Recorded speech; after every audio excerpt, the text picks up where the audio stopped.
Welcome to the Exploring New England podcast with Ryan Zipp, where each week I will be talking about what makes this historic region such an amazing place to enjoy. From the scenic views to road trip ideas to where to grab the best eats and much more. Let's get going.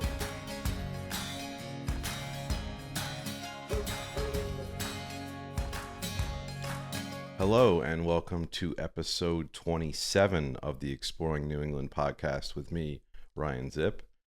And now from when this is airing, we are just 3 days away from the official start of fall, the fall equinox on September 22nd.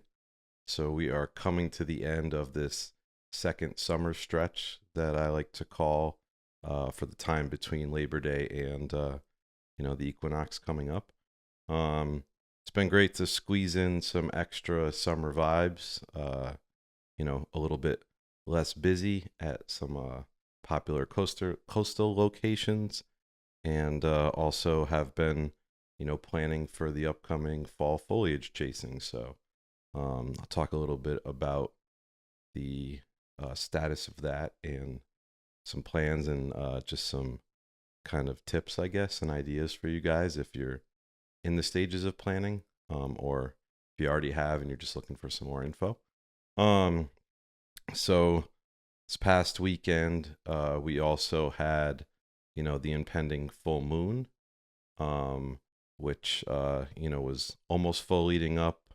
And then Tuesday night, we had the official full harvest moon, and also had a partial lunar eclipse as well. So I was able, to photograph some great stuff with that, and that was kind of when I was looking for what I wanted to do this past weekend for my kind of time away. I was looking for spots that could work with the moon rising, like I usually do for a moonscape. So it was wanted somewhere coastal, somewhere to get a moon, and so I decided on a quick Sunday into Monday out to the Cape, and started on Sunday morning, and I made my way out to the Falmouth area. Decided I would call that my home base for the night. I booked a room at the Falmouth Tides right there on the beach. It's like a renovated beachside motel.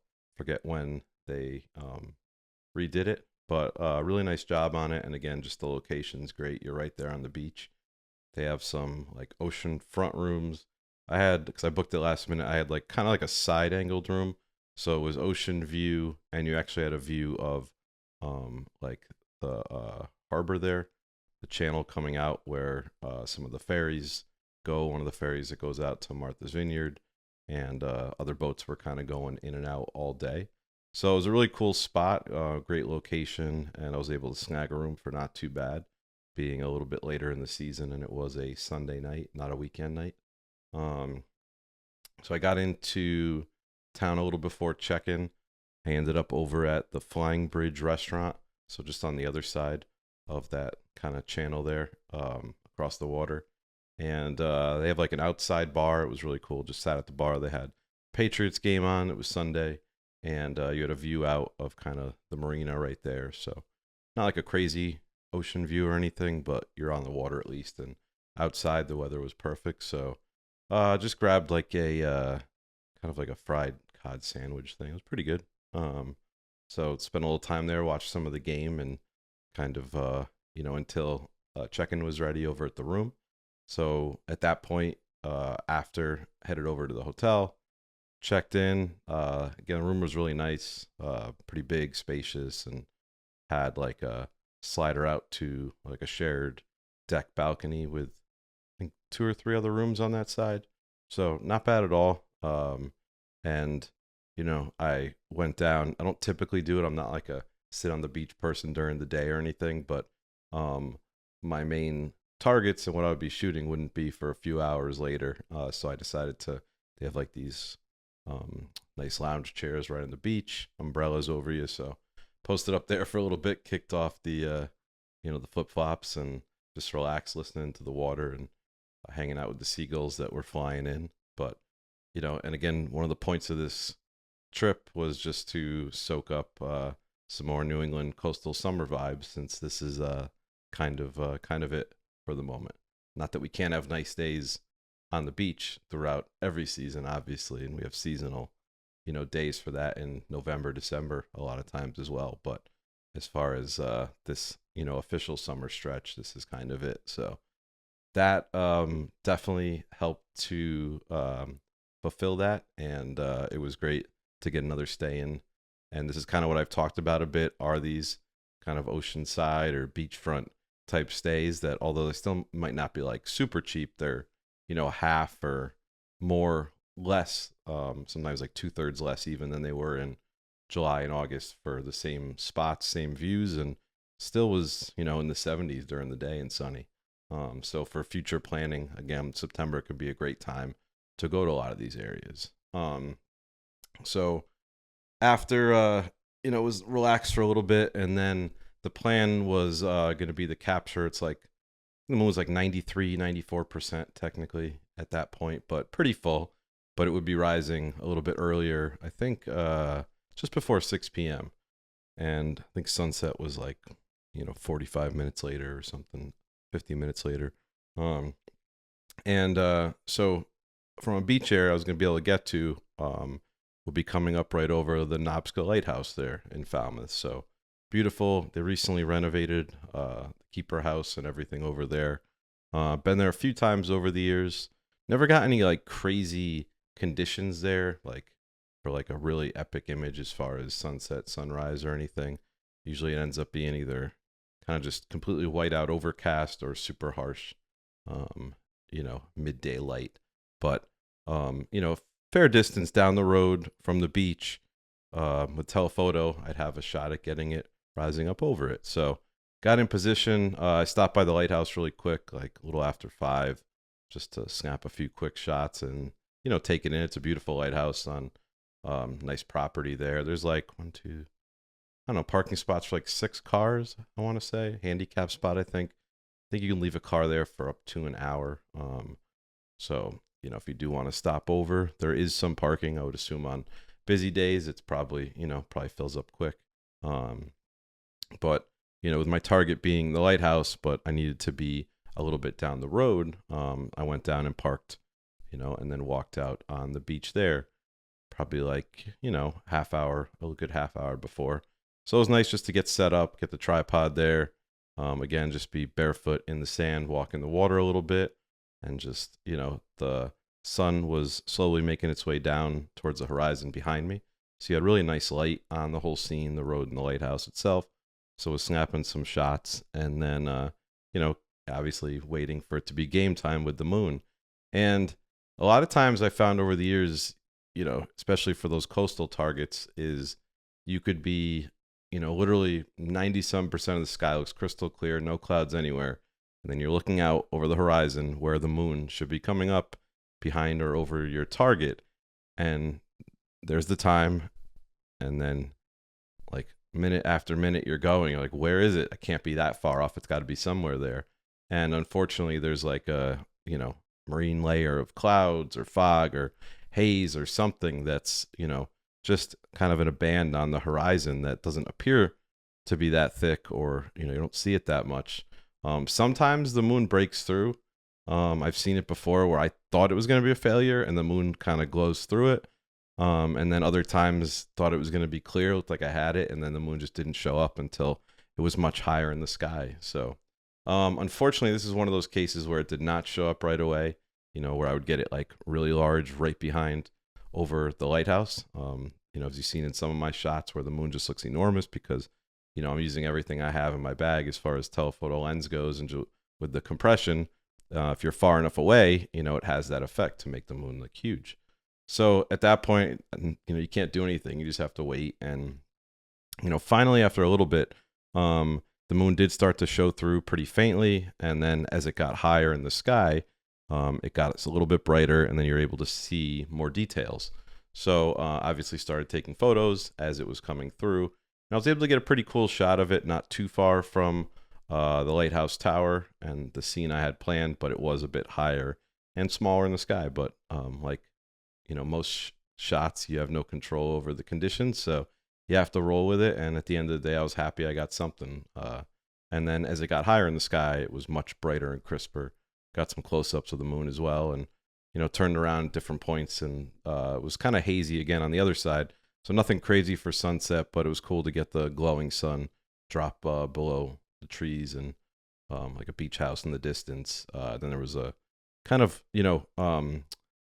I find when there's sunsets like that where it's not an epic sky above or just crazy clouds holding all the color, it doesn't look that great with a wide angle lens. But if I take out my telephoto and really compress in, go up to like 300, 400, 500 millimeter, then you block out all the kind of negative gloss space above and you just focus on those colors and pick out, where it's like a cottage or like a sailboat I was looking for.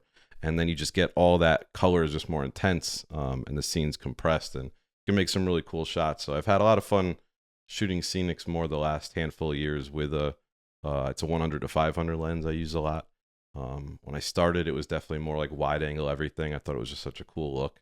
And not that I still don't for certain occasions, but I found that, also in certain situations where the lighting's not optimal or the scene didn't work out, you take that telephoto lens, the zoom, and you could kind of create a scene out of something that with a wide or just what you're looking at with your eye just wasn't doing it for me. And then I can kind of make these photos and focus on a little scene in the scene.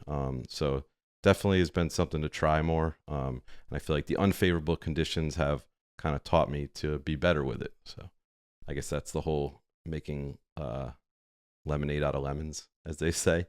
So overall the night was amazing. Just the conditions. It was like 70 degrees, beautiful night, just standing there in the water, watching the moon rise over this iconic lighthouse. Then headed back over to the hotel, reset, and then walked down to a restaurant called Shipwrecked Bar Restaurant right there in Falmouth. And it was like a 10-minute walk from the hotel. And the whole time you're walking on the sidewalk on the side of the road, and you have the ocean to your right, and you just see the almost full moon up there. Nice and bright, kind of giving you a nice, added light to walk, and just like shimmering below in the ocean. So just continued the vibes, of this kind of summer full moon adventure I was on, and also just a nice, the whole ending summer that I'm rolling with. So just grabbed a drink there. The football game was on there as well, the night game. So it was kind of cool to relax. Watched that a bit. Had lobster rangoons and this like bang bang shrimp. Pretty good. So bartender was nice. I was wearing my Orr t-shirt. So we talk about Block Island. He lived there for a while. So it's cool. Always, I love talking to, locals at all the places, just about either the towns there or just stuff we might have in common. And especially since, a lot of these adventures I do alone, it's fun to meet people from all these spots that I go and shoot. It's all part of the whole package, I guess you could say. After that, walked back, same moonlit view on the left side this time, and got back to the hotel and sat outside, and they had a few fires going in like those smokeless, little fire containers. I'm drawing a blank on what the heck you call them. But so I just sat out there on one of the chairs, and it was amazing to have a fire there for like a little warmth and vibes, and then the ocean, and then again the almost full moon right there. So sat out there for a bit. It was just one of those moments. Definitely worth it. And again, goes back to being able to stay at a place like this for a much more affordable price and still have amazing weather and vibes. So that's once again my motivation for you to, if you didn't get to this year, next year. You can also find these things again in May and even early June sometimes. Get some of these spots while they're still not expensive before late June, certainly July, August, Labor Day. It's going to be the nutso to stay away unless you don't mind spending the cash and dealing with more people. So as far as you're starting to plan for those spring, pre-summer, and those after summer kind of shoulder seasons, that's my advice now for all these coastal spots. Didn't really have, as far as set plans for the next day for Monday, besides another chance at the moon that night as I was making my way back home. So I woke up and the hotel actually had a little like food truck, but it was a coffee truck. They had some desserts and stuff as well, like right in the parking lot of the hotel. So it was nice just to walk out of bed, walk down, looking at the water, grab a nice mocha, and then just sit in those chairs again I was telling you about for a little bit and just look out at the ocean, hang with the seagull friends again, and just kind of think about a game plan for the day. And I think I mentioned last one episode about playing golf with my buddies when we did our fantasy football draft. And as a kid, I played golf all the time, was pretty good at it. Just as I got older, you run out of time, and at certain points, you don't have the funds when you're younger. It gets expensive, and then things change. Not enough days in the week, so I only get to play a couple times a year. So I left my clubs in the car and threw a collared shirt in, and then I saw there was a golf course in town, the Falmouth Country Club, and snagged a tee time for 9 for 135. So I grabbed a late breakfast over at the Black Dog Bakery right on the same road basically where I stayed, like a bacon, egg, and cheese. It was good. Then headed over to the golf course. Luckily, I got paired up with a couple nice guys from Massachusetts, and one is a member there, so he plays a lot. So it's good to play around with someone who knows the course a little bit. Actually played fairly well, shot a good score, and course was a bit dry because unfortunately we've been in a drought, which is leading to what I'm going to talk about in a little bit about the foliage as well. So besides that, it was a great day, and after I finished up there, I would be leaving the Cape and heading to the spot for the 98% full moon for Monday night.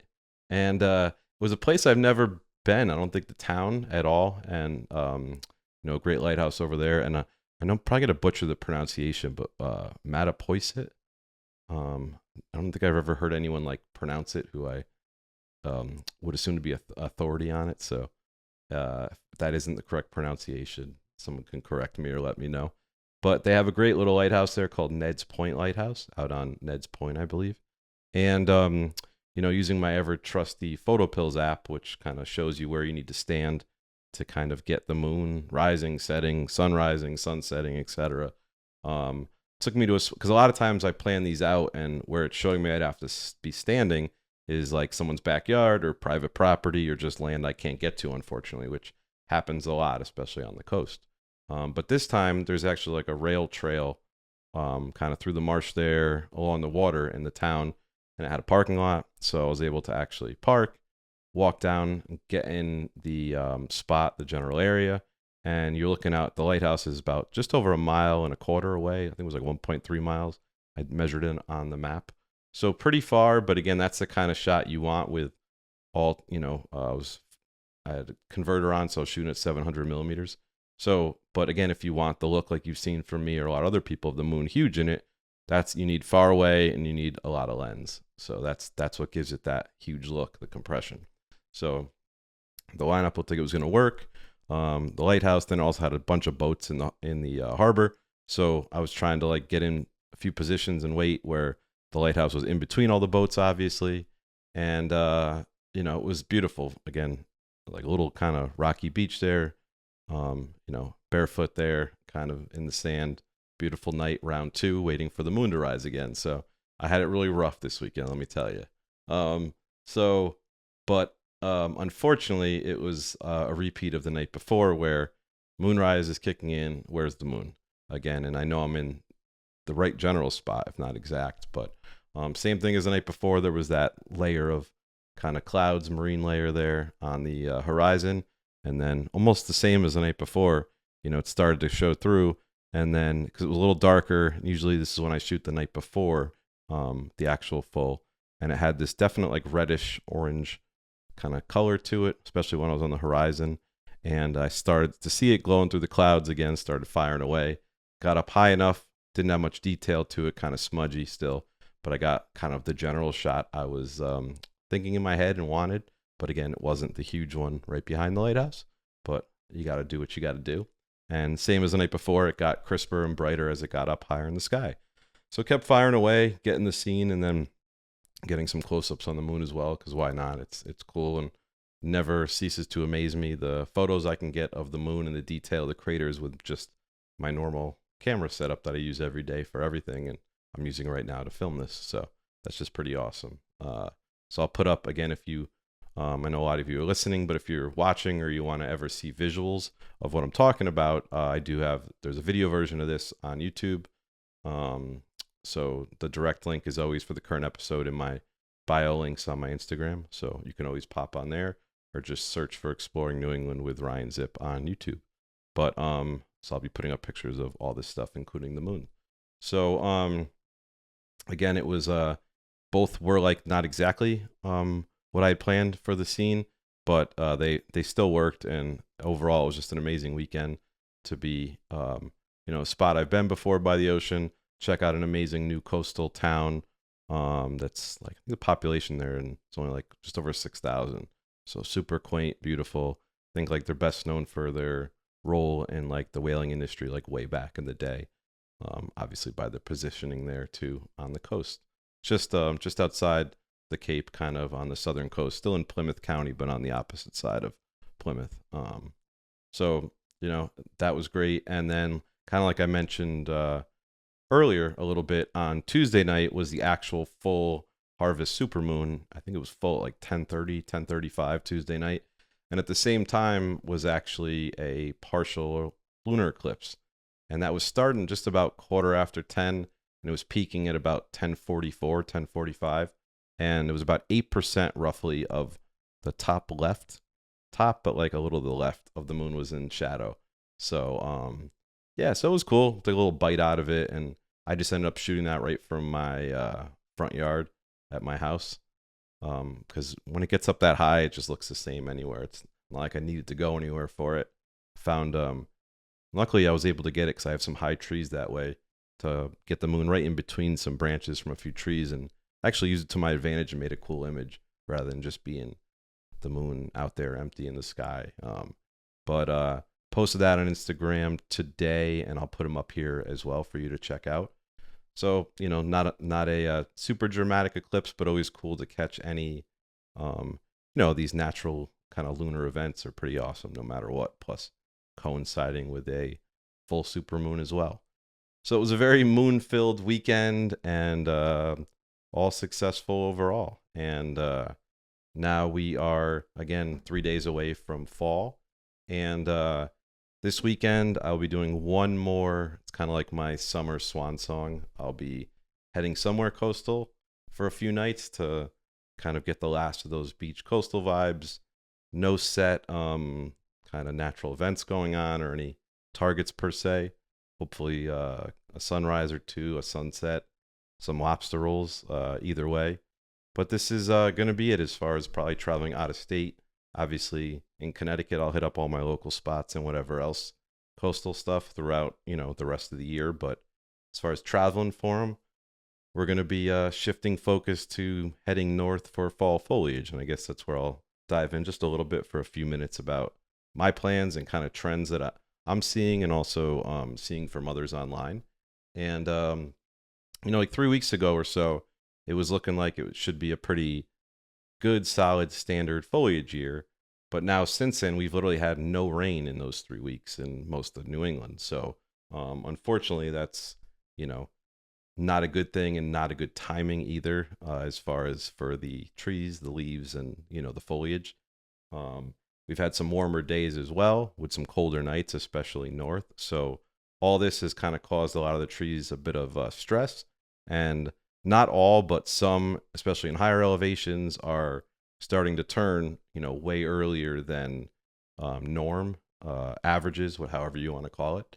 So in no shape or form am I like a scientific expert for this stuff. My buddy Jim Salgi, he does the foliage reports for Yankee Magazine every year. He's up in New Hampshire, so definitely follow him. He's, actually a teacher, and this is his kind of bread and butter.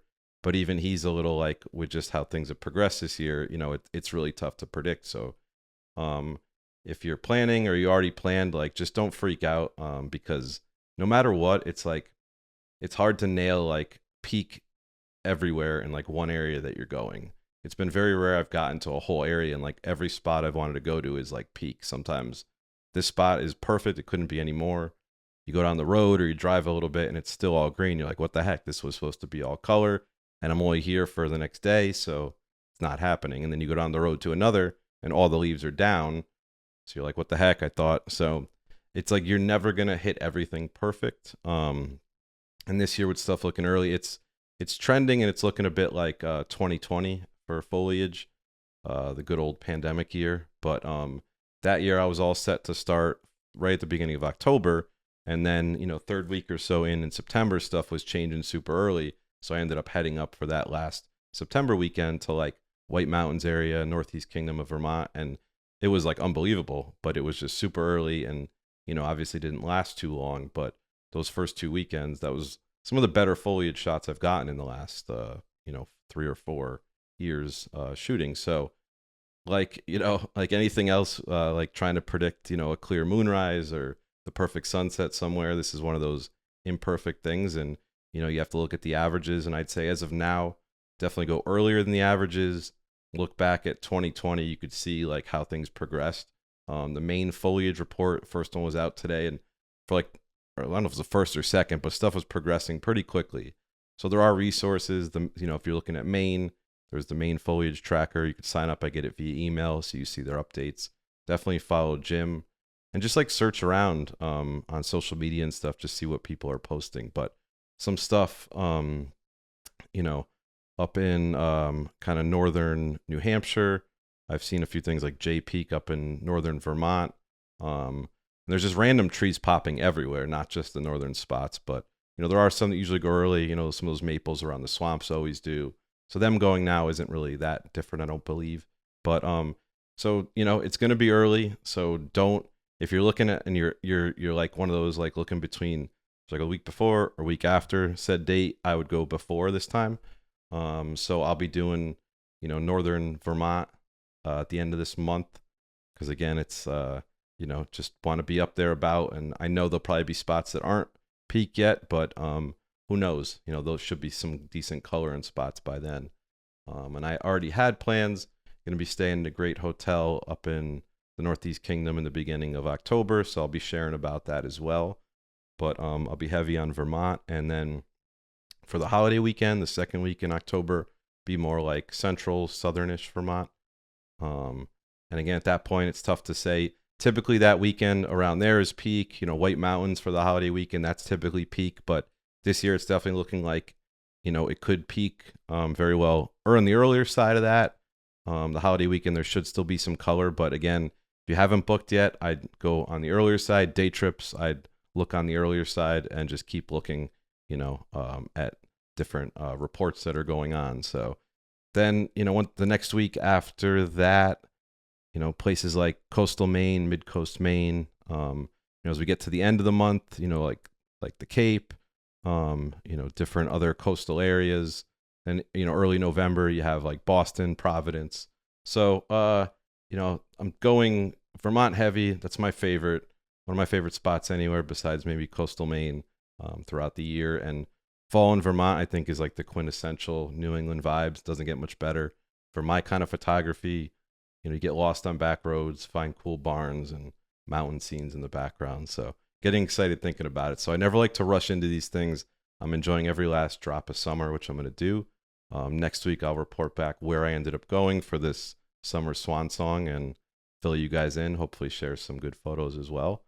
And then after that, it's going to be on to fall. So when we kick in, end of September is also my birthday, very last day of the month. So I've always enjoyed this phase, ending summer, welcoming fall. September and October, probably my two favorite months of the year. So it's exciting. I can't believe we're closing in on the end of September, another season done. I don't know where this year has gone, but it's been very exciting. I can't believe I've been doing this since March, and we're on 27 episodes, which is wild after, never thought I was going to get it going. I'm excited to see what the next stretch is going to be, and hopefully capture some amazing images the next few months. Then we move on to the holiday stuff. So as always, appreciate you guys for tuning in, for all the support, and I'll see you guys next week.